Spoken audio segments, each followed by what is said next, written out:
This Discover Mirrorless vlog post is brought to you by Zenfolio.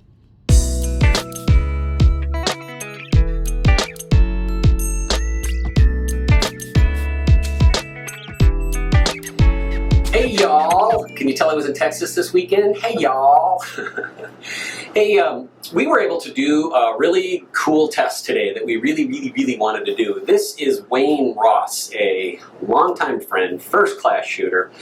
Works with us on and off for decades. What, 60 years, 70 years? How long have we known each other? Close to that. Yeah, close to that.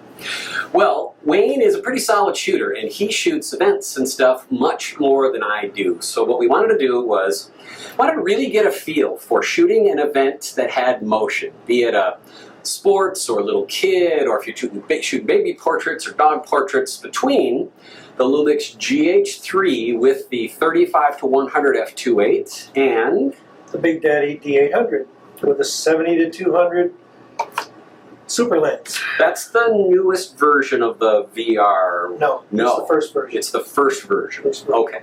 And we want to shoot the D800 in a hybrid mode as well as the GH3. So that means we took our dogs out, and we got our neighbor's dog too, and we were shooting still photos, video, alternating whenever we felt like it. And I think we might have a conclusion. We have not discussed. I wanted to save it for on the camera here. We just brought everything into Lightroom, and we analyzed the files, took a look at photo, took a look at video. We're very concerned in autofocus tracking. And in fact, Wayne and I were just chit-chatting about the disclaimer. The disclaimer in Nikon's book about don't get mad at us because you just paid all this money, right? All right. Right, I did. Yeah, he did. Speaking of disclaimers, this is not a production version GH3. This is a pre-production version GH3, and I'm assuming the production version is going to work better.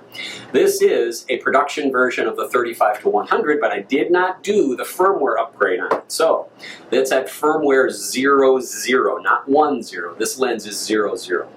And for still photos, we used a combination of autofocus. Of course, we used auto exposure. We used auto ISO even in some of the cases. Auto white balance. Auto white balance on everything.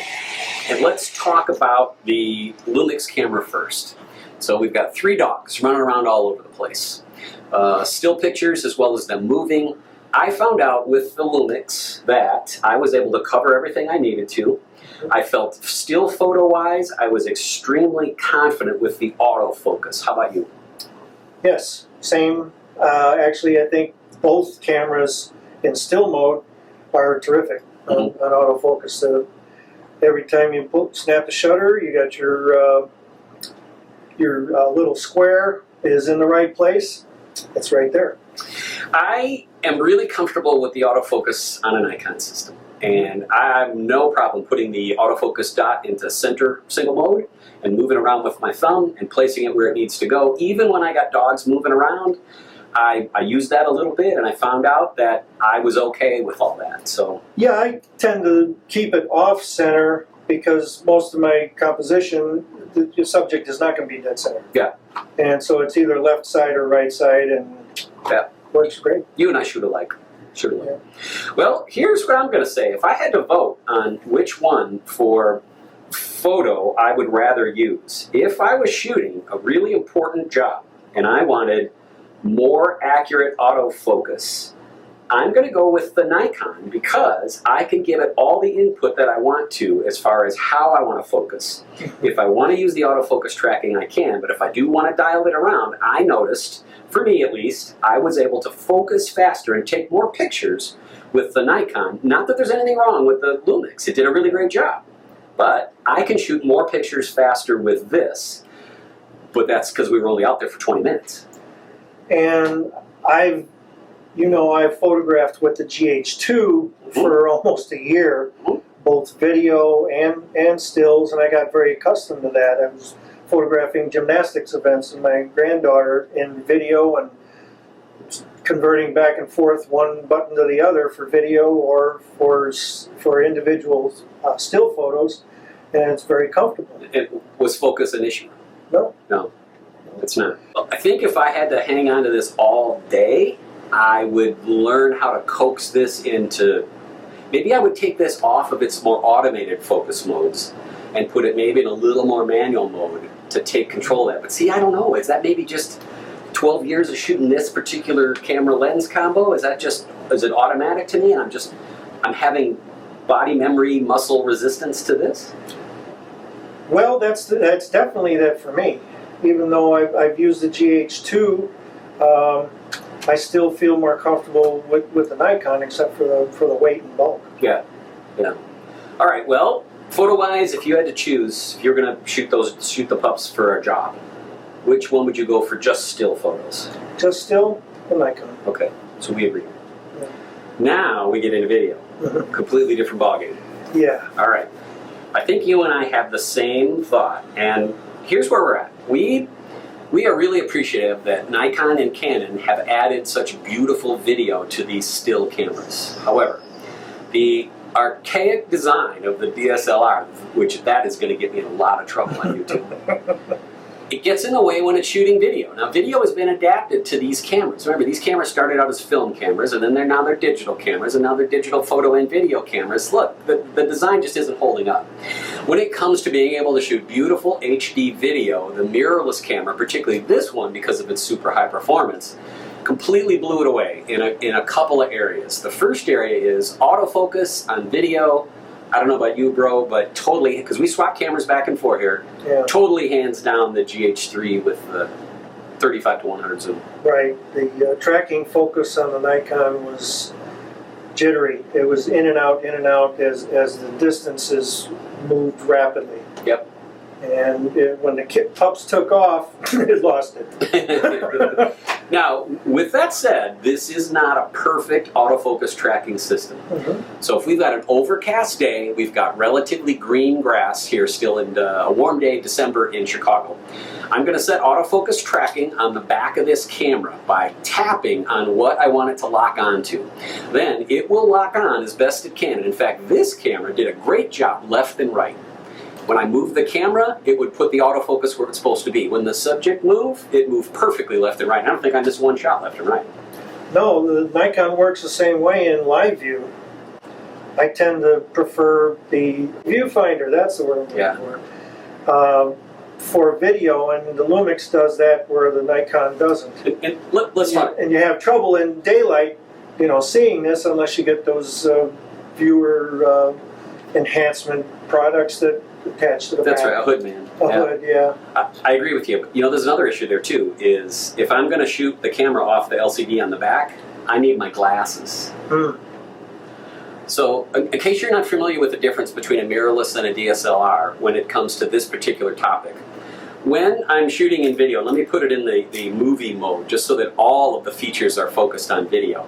I have the ability, of course, to shoot off the back of the screen, but when I move my eye closer to it, it cuts off the screen and it puts everything up into the finder. So when I'm recording photo or video, I'm seeing everything live in the finder, including my autofocus. I'm seeing exposure values. I can see a live histogram. I can see a lot of things. That's one of the big pluses of an electronic viewfinder, an EVF. You just can't reassign the focus by tapping the screen because you're looking for the viewfinder. No, but you can re-tap the button. If you need to encourage it to refocus, you just tap the button. That's what I was doing. Yeah, halfway down. Now, Wayne, run us through the process of going from shooting a still photo to shooting video back to still photo on our beloved D800. The D800 has the shutter release for the still pictures and the shutter for the video right next to one another. Much more convenient than in previous modes. But in order to go from still to video, you have to change the selector switch and go to live view. If I had it on, it would go. So it's 3 steps. It's at least 2. You have to switch it to video and then push live view. And now you have strictly the screen to work with. And then you hit the record button. And for video, third step, right? Yeah. Third step. Third step to activate and then deactivate, same button. And then you hit the record button again to deactivate the video. Right. Yep. And then if you want to go back to shooting stills, you can just shoot a still in the middle of video, it'll shut the video off. And it'll take the still, but you don't have the same controls over that still. You have to go with the 16:9 format. Yeah. And I got to tell you, I get lost when I do that. If I don't go back and flip the lever back, my brain doesn't know I'm back into photo mode. In fact, I wish there was some sort of visual cue in there that I could tell if I have that switch in photo or video. Well, in video, you can't look through the viewfinder. Yeah. But if I'm pulling it away and I'm going to shoot off the back there, because I'm concentrating on what I'm shooting. Not that it's a flaw in the camera, it's a flaw in me, is what it is. Here's the process on a mirrorless camera. Say you're in still photo mode. You've got your shutter release in the front here, and then you've got your video button on this camera on the back. So you've got your forefinger and your thumb, and you just press whatever you want to. If you want to shoot video, go ahead and shoot video. It'll start recording video. And if you want to shoot photo, you just go on top of it. And in fact, this camera you can set up to shoot both video and photo at the same time. Without stopping. Without stopping either one, yeah. So, different strokes for different folks. I think we've learned a very valuable lesson. I understand photographers when they say they've tried shooting hybrid with their DSLRs and have struggled because of the timing issue. It's if you're trying to capture that moment and you want to shoot photo, video, photo, video, photo, that's a tough thing to do, and you're pushing it away from your face. Right. It's not an easy thing to do. And unless you're using a still photo function with the live view, it's awkward to change. Yeah. Okay, here's the really hard question. Just answer it honestly. If there was no difference in price between these, right? Say they were the same, and you just shot this, say you shot dogs for a living like we just did. Which one of these are you taking to shoot hybrid? The Lumix. Hybrid. And that's from my history with the Lumix GH3. Yeah.